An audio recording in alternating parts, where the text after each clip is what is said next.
Alam niyo ba kung ano ang pinakamahirap na parte ng pagiging estudyante? Hindi yung exams. Hindi yung projects. Hindi yung homeworks na pila-pila. Kundi yung discrimination. Yung pagtingin sa'yo ng iba na parang wala kang halaga. Yung pang-aalipusta dahil lang sa wala kang pera. Yung pag-judge sa'yo dahil lang sa simpleng damit mo. Sa lumang bag mo. Sa sapatos mong punit-punit na. Kasi sa mundo ng mga estudyante, lalo na sa mga exclusive schools, may hierarchy. May ranking. May invisible na linya na naghihiwalay sa mayaman at sa mahirap. At kapag mahirap ka, pakiramdam mo wala kang karapatan. Wala kang boses. Wala kang lugar. Pero ang kwentong ito, magbabago ang lahat ng yan. Kasi ang kwentong ito, tungkol sa isang batang babae na akala ng lahat, wala lang. Pero sa katotohanan, siya ang may pinakamalakas na foundation sa lahat. Siya ang may pinakamalalim na secret.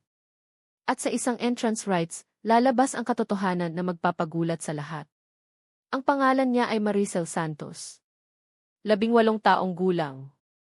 Third-year high school student sa F.E. Catherine's Academy. Isang exclusive private school sa Quezon City. Ang tuition doon, halos 100,000 piso per year. Plus miscellaneous fees. Plus uniform. Plus books. Mahal. Sobrang mahal. Pero si Maricel, nandoon siya. Scholar siya. Full scholarship. Kasi mataas ang grades niya. Matalino siya. At deserve niya ang scholarship na yan. Si Maricel, lumaki sa mahirap na pamilya. Sa isang maliit na bahay sa Payatas. Yung bahay gawa sa plywood at yero. Walang proper na kisam. Walang tiles. Semento lang ang sahig. At kapag umuulan, tumatagos ang tubig. Kaya nagsasakbat sila ng mga balde. Ng mga timba. Para hulihin ang tumutulo. Ang tatay ni Maricel namatay na. Namatay noong siya ay 10 taon pa lang. Dahil sa sakit sa puso. Heart attack. At walang pambayad sa hospital. Kaya namatay sa bahay. Sa tabi ni Maricel. Habang hawak niya ang kamay. Ang nanay niya, si Aling Nena, labandera. Naglalabas siya ng mga damit ng ibang tao. Mula umaga hanggang gabi. Ang sahod niya, 300 per bundle. At sa isang araw, 3 hanggang 4 lang ang kaya niyang tapusin.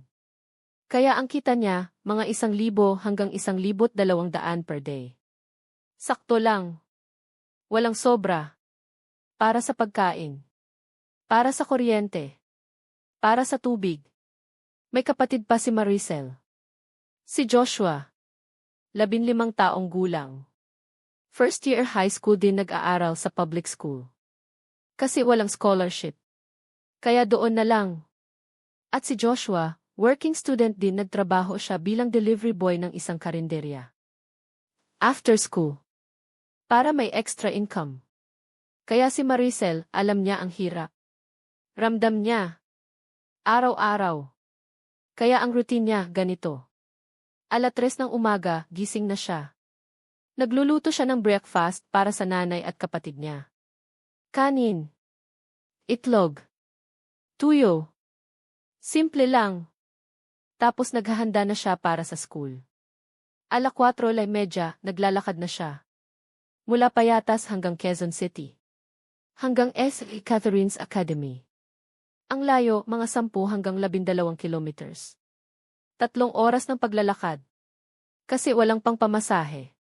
Walang pambili ng load para sa jeep. Wala. Kaya naglalakad siya. Araw-araw. Kahit umuulan. Kahit mainit. Kahit pagod. Naglalakad siya. At pagdating niya sa school, 7:30. Sakto lang. Kasi ang first class, 8:00. Kaya sakto. Pero pagod na siya. Basa ng pawis. Amoy pawis din kaya pumupunta siya sa restroom. Naghuhugas ng mukha. Nagpapalit ng damit. Yung extra uniform na nakalagay sa bag niya. Para fresh. Para hindi halata. At doon na nagsisimula ang araw niya sa school. Pero ang problema, hindi siya tanggap. Hindi siya bet ng mga kaklase niya. Kasi alam nila. Alam nilang scholar siya. Alam nilang mahirap siya. At dahil doon, nilalayo nila ang sarili nila. May 3 bata sa classroom niya na sobrang sama sa kanya. Ang leader si Clarissa Valdez. Anak ng isang business tycoon. May sariling car. May driver. May bodyguard. Mayaman. Maganda. Popular. At mean. Ang mga kaibigan niya, sina Trisha at Pauline. Mga spoiled brats din, mga mayaman. Mga bully. At si Maricel, ang favorite target nila. Araw-araw, binubuli nila si Maricel. Sinasabihan ng e-charity case. Ng key squatter. Ng amoy pawis. Ng basurera. At si Maricel hindi sumasagot. Hindi lumalaban. Kasi alam niya wala siyang laban. Scholar lang siya. Walang power. Walang connections. Kaya tahimik lang siya. Tinitiis niya. Pero masakit. Sobrang sakit. Lalo na kapag sinasabihan siya ni Clarissa ng ganito, Maricel, bakit ka ba nandito? Para kang embarrassment sa school na to, tingnan mo nga ang sarili mo. Pati nga bag mo, luma na. Pati sapatos mo, punit na. Parang katulong ka lang. At tatawa sina Trisha at Pauline. At yung ibang classmates, tahimik lang. Walang tumutulong. Kasi takot din sila kay Clarissa. At si Maricel, umiiyak sa loob. Pero sa labas, umingiti pa rin. Kasi yan ang defense mechanism niya. Yan ang paraan niya para hindi siya masira. Pero sa totoo lang, nasasaktan siya. Araw-araw.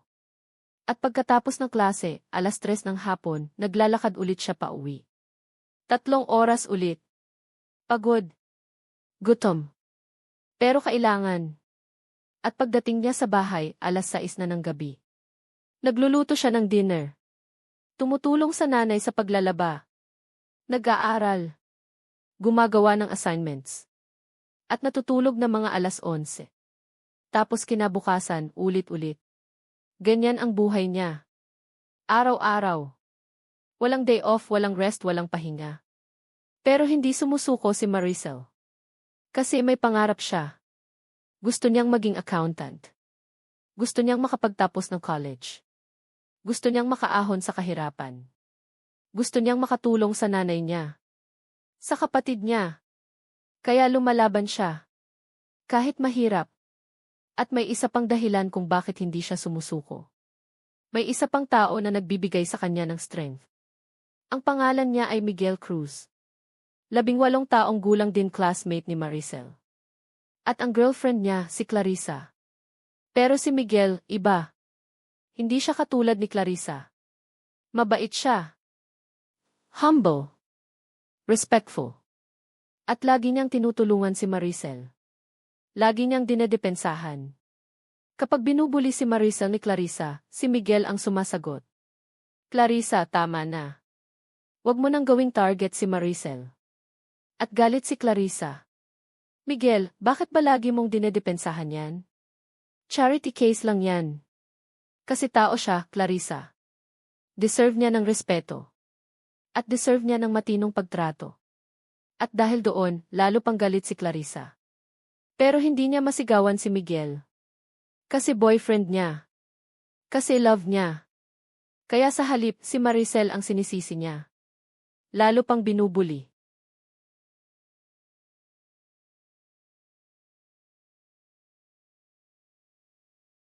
Pero si Maricel, thankful kay Miguel. Kasi siya lang ang tumutulong. Siya lang ang nag-aalaga. At sa loob-loob ni Maricel, may nararamdaman siya. Hindi niya alam kung ano. Pero may something. May spark. May kilig. Pero alam niya, imposible. Kasi si Miguel may girlfriend na. At yung girlfriend, si Clarissa. Ang kaaway niya.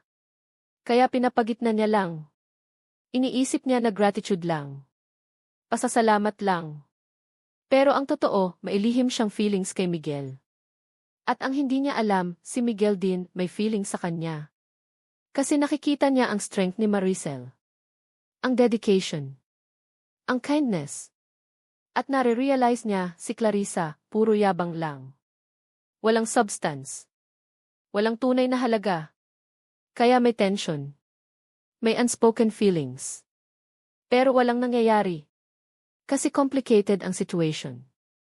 Ngayon, bago natin ituloy ang kwentong ito, gusto ko kayong mag-take ng moment. Kasi ang kwentong ito, hindi lang kwento. Ito ay reflection ng reality.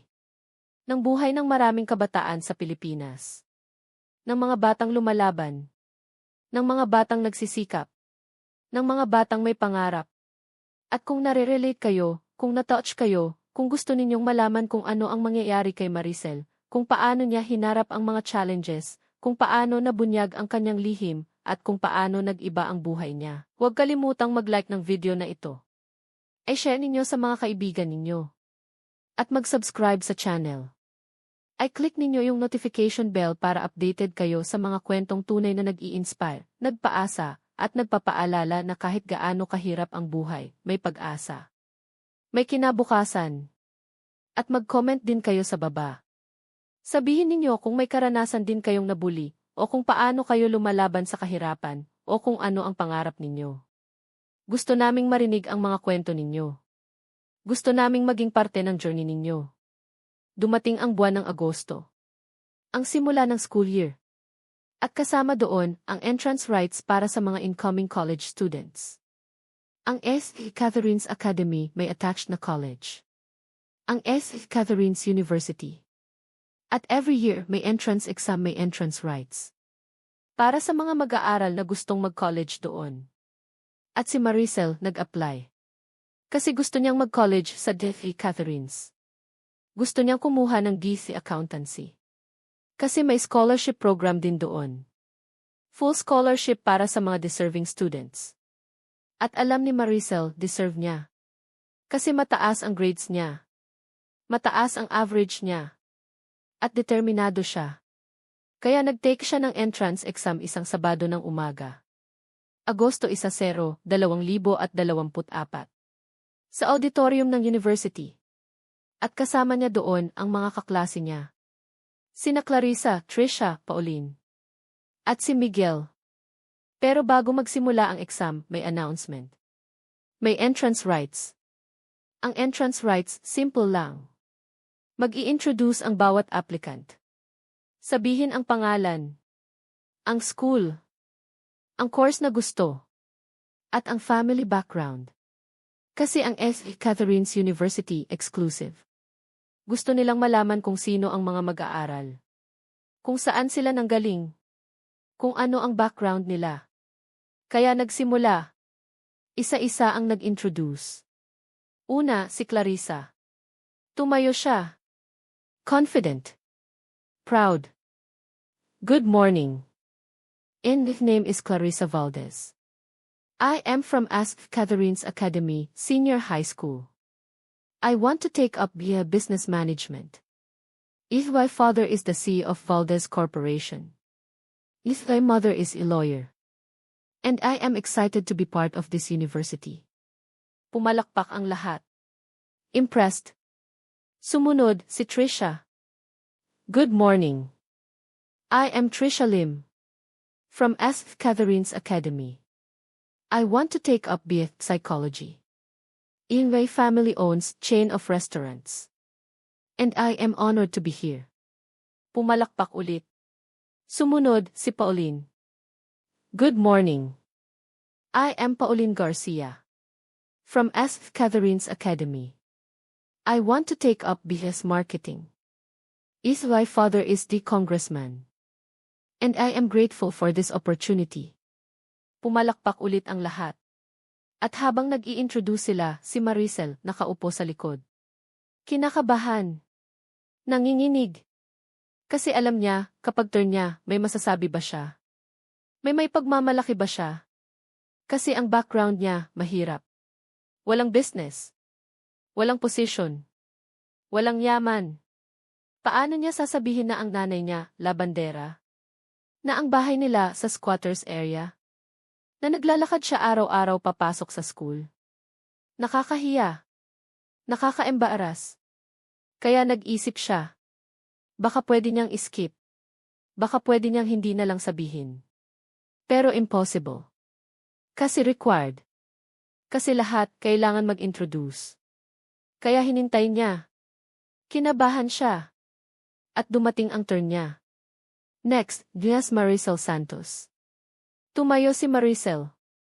Nanginginig ang mga tuhod. Pawis na pawis ang palad. At naglakad siya papunta sa harap. At nang makita siya ni Clarissa, umiti. Pero yung ngiting mapang-insulto. Oh, charity case, time to shine, bulong niya kay Trisha. At tumawa silang dalawa. Pero si Maricel hindi nakinig. Tumayo siya sa harap ng microphone.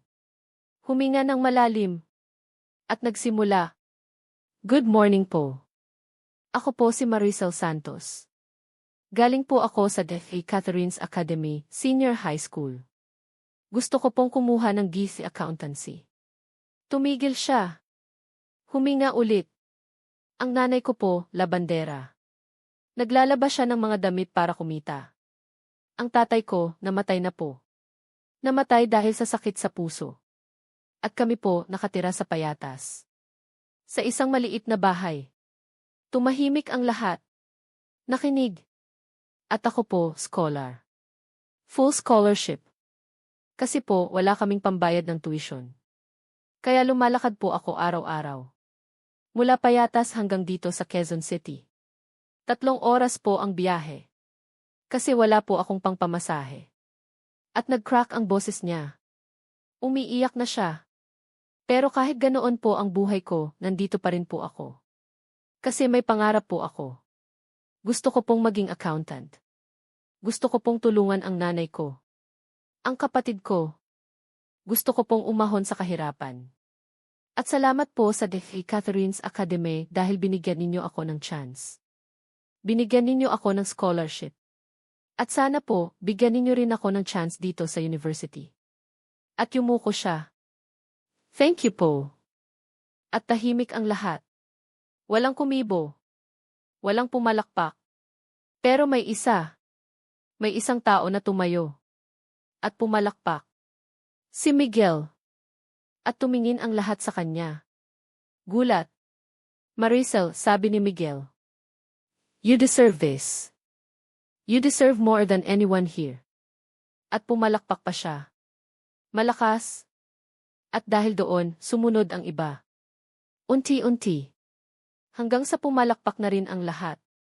Pero si Clarissa, hindi pumalakpak. Galit. Nakakunot ang noo.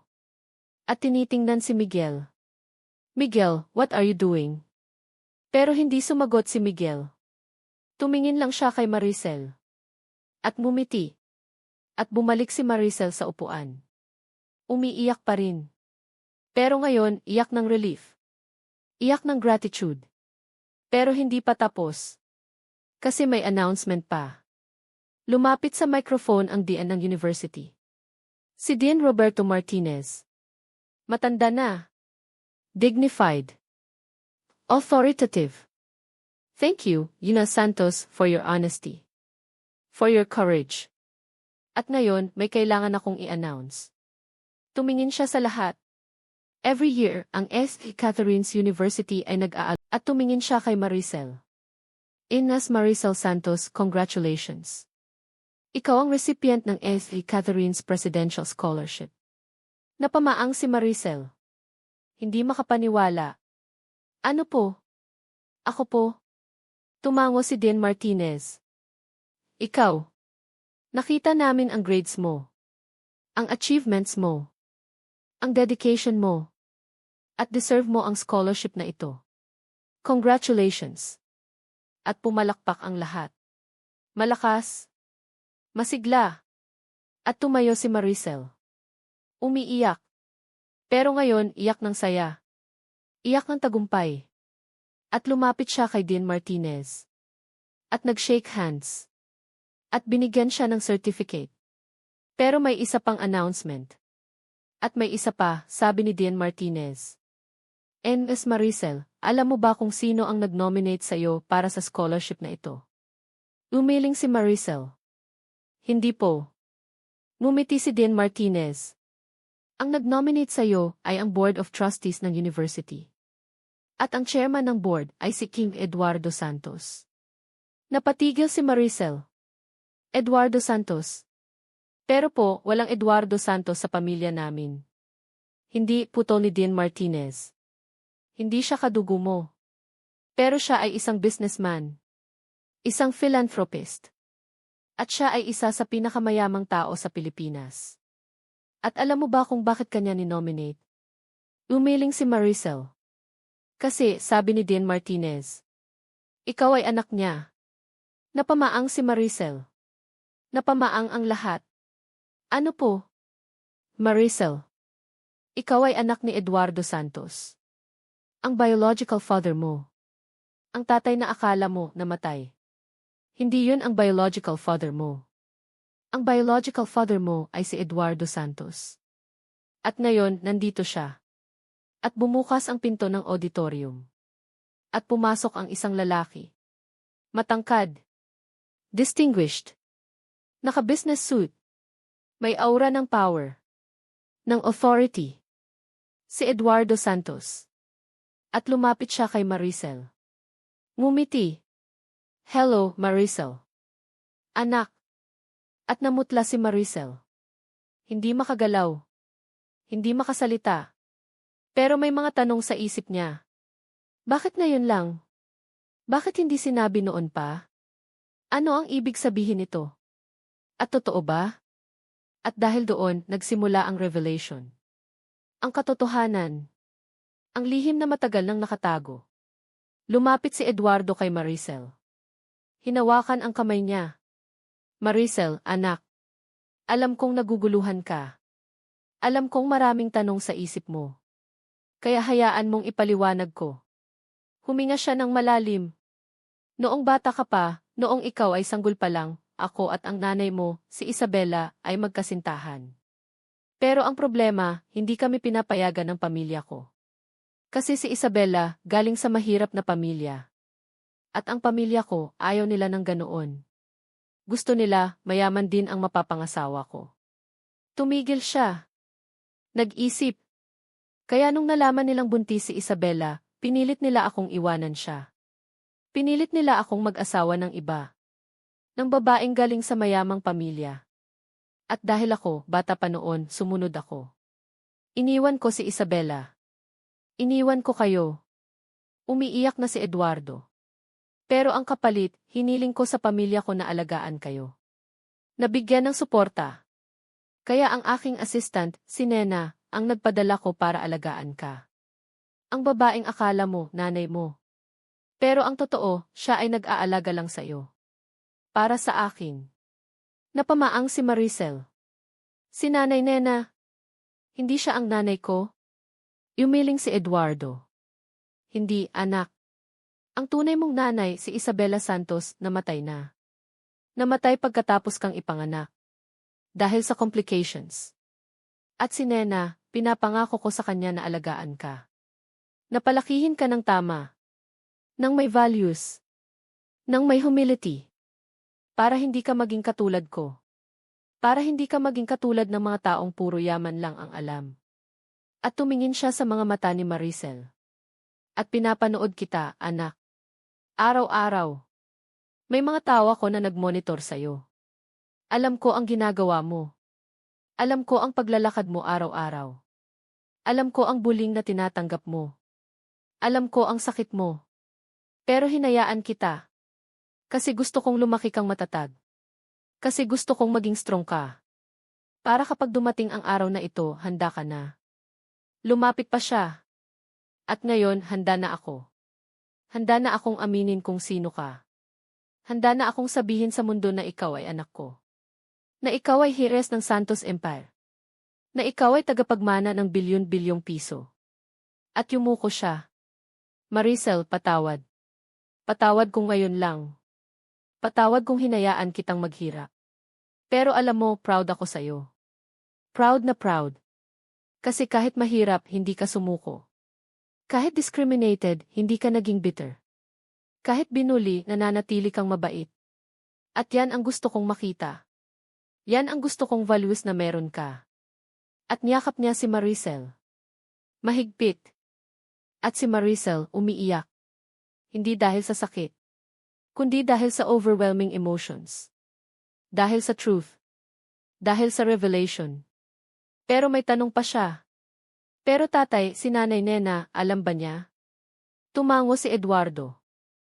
Anak, alam niya. At siya ay tunay na nagmahal sa'yo. Bilang anak, kahit hindi ka biological niya.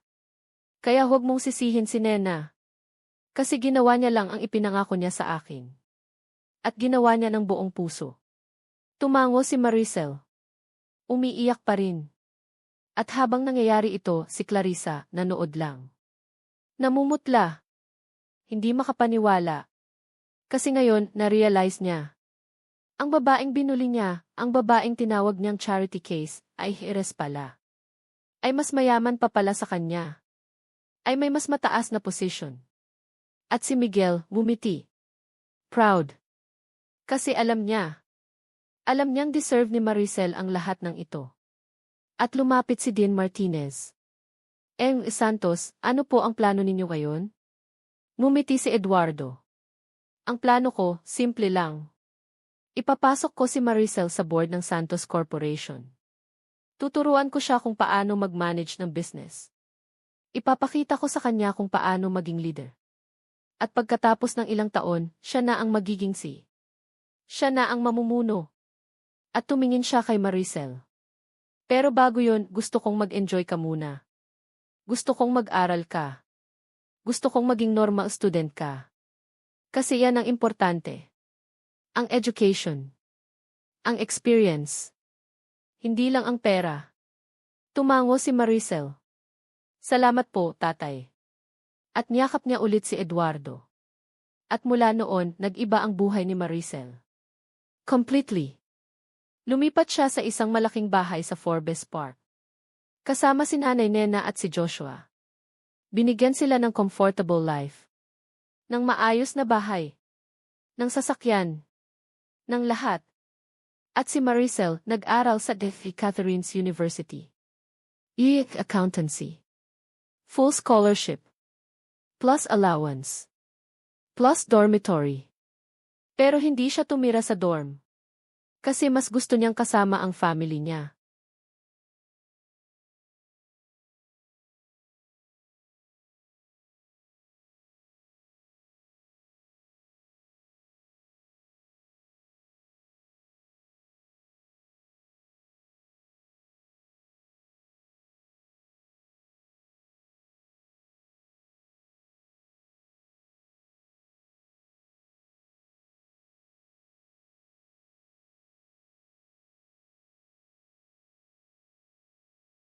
At sa loob ng university, nag-iba ang treatment sa kanya.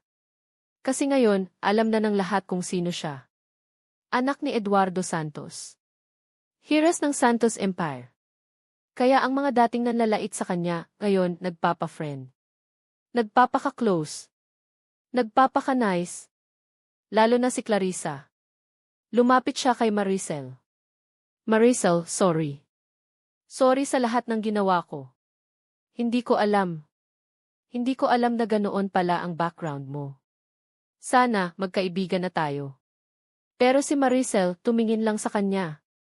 Clarissa, alam mo, ang problema sa'yo, nire-respeto mo lang ang tao kapag mayaman. Kapag may position. Pero kapag wala, ginagawa mong basura. At yan ang mali. Kasi ang tunay na respeto, hindi nakadepende sa yaman. Kundi sa pagkatao. At umalis siya. Iniwan si Clarissa. At si Clarissa, naiwang nakatitig. Nahihiya. Nagsisisi. At si Miguel, lumapit kay Maricel. Maricel, proud ako sa'yo. Proud na proud. Ngumiti si Maricel. Salamat, Miguel. Salamat sa lahat. Salamat kasi tinulungan mo ako. Kasi dinefend mo ako. Kahit wala kang dahilan. Meron, sabi ni Miguel. Meron akong dahilan. Nagtaka si Maricel. Ano? Huminga ng malalim si Miguel. Kasi mahal kita, Maricel. Matagal na. Simula pa noong una kitang makita. Kasi nakita ko ang strength mo. Ang kindness mo. Ang humility mo. At yan ang qualities na hinahanap ko. Hindi yung puro yabang lang. Puro yaman lang. Namula si Maricel. Pero Miguel, si Clarissa. Nag-break na kami, putol ni Miguel. Nag-break na kami after ng entrance rights. Kasi na-realize ko, hindi siya ang para sa akin. Ikaw ang para sa akin. At lumapit siya. Maricel, magiging girlfriend mo ba ako? At mumiti si Maricel. Umiiyak na sa saya. Miguel. At niyakap siya ni Miguel. Mahigpit. At sa gabing iyon, nagsimula ang kanilang relationship. At sa loob ng 3 taon, nag-graduate si Maricel. Summa cum laude. Top of her class. At pumasok siya sa Santos Corporation bilang junior accountant. At doon, natutunan niya ang business. Ang operations. Ang management. At pagkatapos ng 5 taon, naging CA na siya. Chief Financial Officer. At pagkatapos ng 10, naging CEO na. Ang pinakabatang CEO ng Santos Corporation. At si Miguel, naging husband niya. Kinasal sila pagkatapos ng graduation. At ngayon, may 2 anak na sila. Masaya. Complete. At si Nanay Nena, nandoon pa rin. Kasama nila. Kasi kahit hindi biological mother, siya pa rin ang nanay ni Maricel. Siya pa rin ang nag-alaga. Siya pa rin ang nagmahal. At si Joshua, naging engineer. Graduate ng ICE. At ngayon, working sa Santos Corporation din bilang project manager. At si Eduardo, proud. Sobrang proud sa anak niya. Kasi nakita niya ang transformation. Nakita niya ang growth. Nakita niya kung paano naging strong si Maricel. At si Clarissa. Nagtrabaho siya sa ibang company.